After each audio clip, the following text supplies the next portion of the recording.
ассалому алайкум ҳамдиёрони азиз аъзоини гурӯҳи Ангур ва боғ. имрӯз 11 октябри соли 2023 мебошад ва ман қарор дорам дар ҳавлии акаи ҳоҷӣ Абдулло деҳаи бағалаки шаҳри Исор. ассалому алайкум акаи Абдулло, хуш омадед ба гурӯҳи Ангур ва боғ.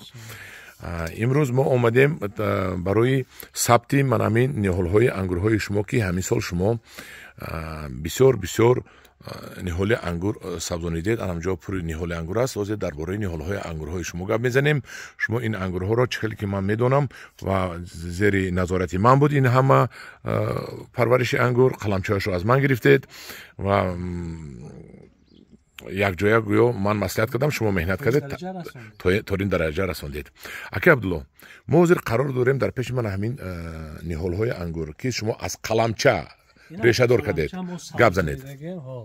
аз қаламча сабзондагим инҷа якум ки ҳамин то моҳи январи ҳамин соли 2023 дар ҳаминҷа лимоно парвардагӣ будем.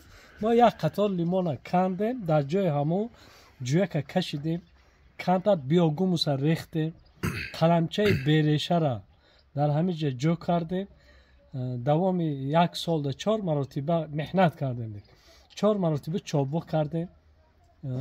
ахирон бор пеш аз чобук кардан ҳамда бо ду тараф биогумус рехтем. давоми сол хеле хуб ҳамира мо нигоҳубин кардем ки имрӯз як қаламчаи береша имрӯз то 8 метра бурда расонидагем. дар як сол аз моҳи феврал мана то ин моҳи феврал мо қаламчаро март, апрел, май, июн, июл, август, сентябр, октябр 8 моҳ шуд. ба ҳамин рӯз 8 рӯз шуд. дар 8 моҳ мо 8 моҳ шуд. рӯи хотире ки инҷа гармхона буд. моҳи феврал дигар ҷода мумкин ки камтар хунуктарай, даруни лимонхона, даруни гармхона инҷа килонка ки пишондагӣ буд камтар гармтар буд. мо боварӣ доштем ки дар инҷа хунук намезанад. рӯи ҳамин хотир мо ҳамина 10 феврал ин қаламча 8 метр шуданаш ин яке одамо бовар намекунанд. сабаби асосиша шумо дар чӣ мебинед? якумаш меҳнати хуб. дуюмаш меҳнати хуб. бекасал овардани ҳамин қаламча ки мисол ҳар хел касалиҳо дар инҷа дар нош набошад. баъд асосан ҳамин биогумус, баъд ҳамин дута чобуқи сари вақт об додану нигоҳубин кардан. дар бораи биогумус гап занед. биогумусаш чист? мо соли якум аст ҳамин биогумуса ташкил кардем рӯи хотири ман ҳамин дарахтҳои ангур. биогумус ин чи аст? ин ҳам порӯи говай, ҳам гӯспандай, ҳамина якҷоӣ кардагем. поруа рехтем, давоми 5 моҳ шуд, ҳамина кирм хӯрда, аз хориҷ карда, мана ба ҳамин дараҷа мо айна аз сетка гузарондем. ранги ҳамин чой қоқи фомил бонем мисол ҳамин тайёр шудаге. намнок аст? ба намнок аст. ман ҳамин намнок аст. ман ҳамин агар қоқ шавад ин хок ҳисоб мешавад, гӯё ки як хоки мурдага ҳисоб мешавад. рӯи хотири ҳамин ин бояд ки нами дар дарунаш бояд бошад. не, хоки мурдагӣ намешавад. бо тар кунед бо зинда мешавад. ака ҳозир ман бо ба тамошобинон гӯям, тамошобинони азиз, ин биогумусаш чи аст? бисёр одам савол метиҳанд биогумус чист. ин маҳсулоте ки аз кирми калифорнигӣ истеҳсол мешавад, яъне ки пори гову гӯсфандро ба кирми калифорнигӣ медиҳанд.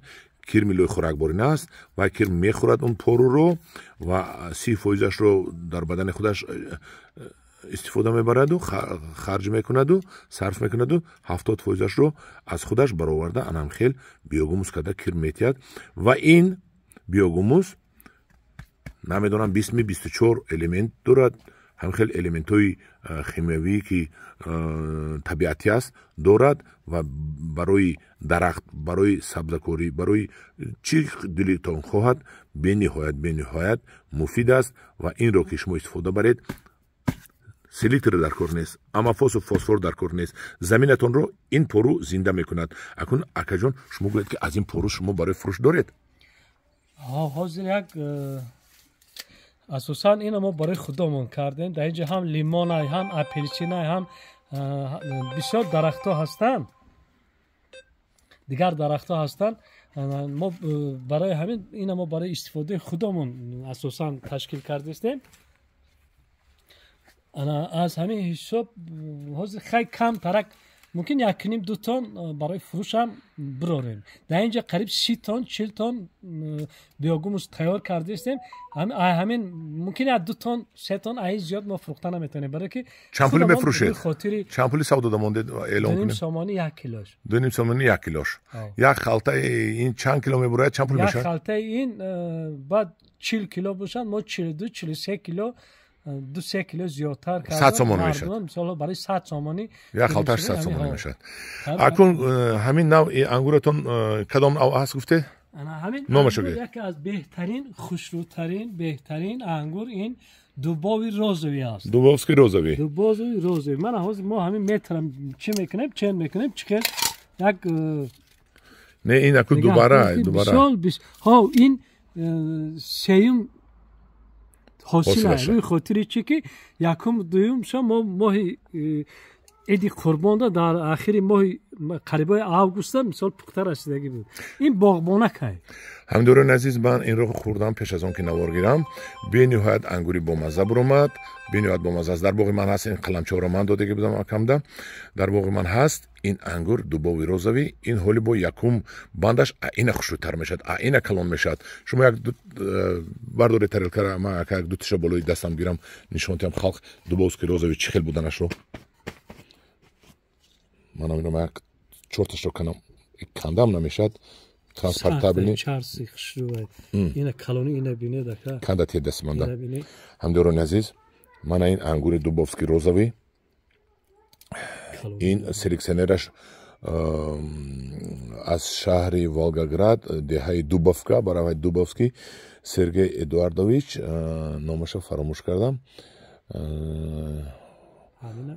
سرگئی ادواردویچ بود فامیلش فراموش کردم سلکسیونر این رو سلکت کرده است دوبافسکی روزوی هم دیوران عزیز حساب کردم یک 15 درخت بوده است هم دیوران عزیز اکن اکا شما گوید که همین قلمچه شما بیریشه بود شما بیاگوموس دادید در یک سال چند متر شده میکنی چیلی کتون مونید ما همین بیاد در پیش خودتون اکا ها من اینش چنگ کنید همین ما چند میکنیم که مثلا مردم مثلا باوری کنن ما اینا درخت وقتی فروخته تا 2 متر شما ریشش با 2 متر نیهول میتید نیهول میتید من همین روید اکو رفتن گیره او تامو باندش روید کنی او انم کشول چند شد انم جا بس انا این نشد بس انا چند شد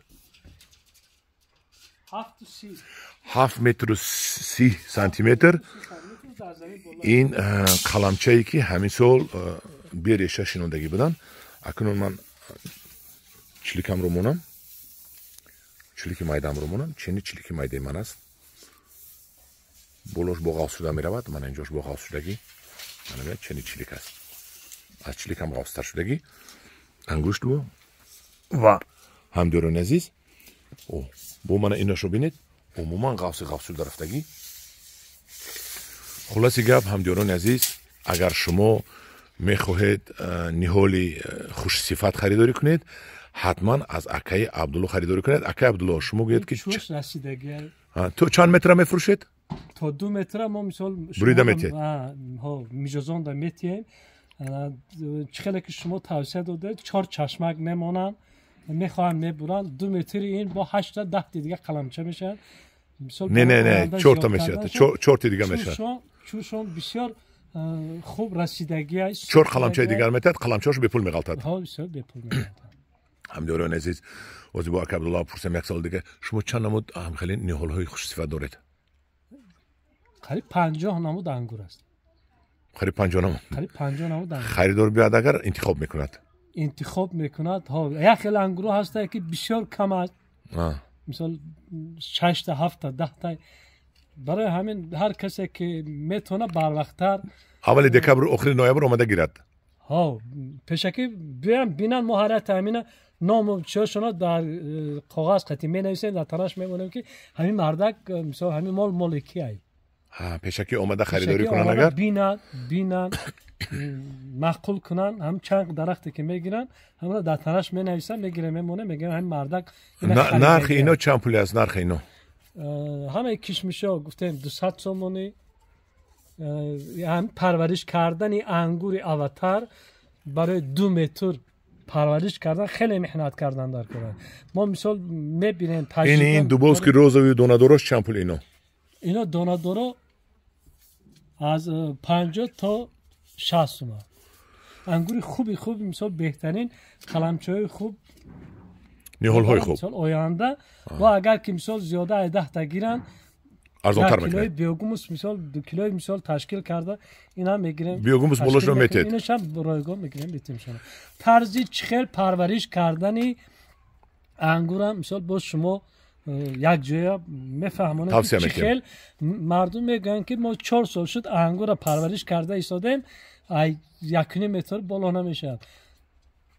برای بالای اولنگ چایلو برآوردن 1 سال چخیل محنت میکنیم که همه بالای چایلو برای سال دوم بنده.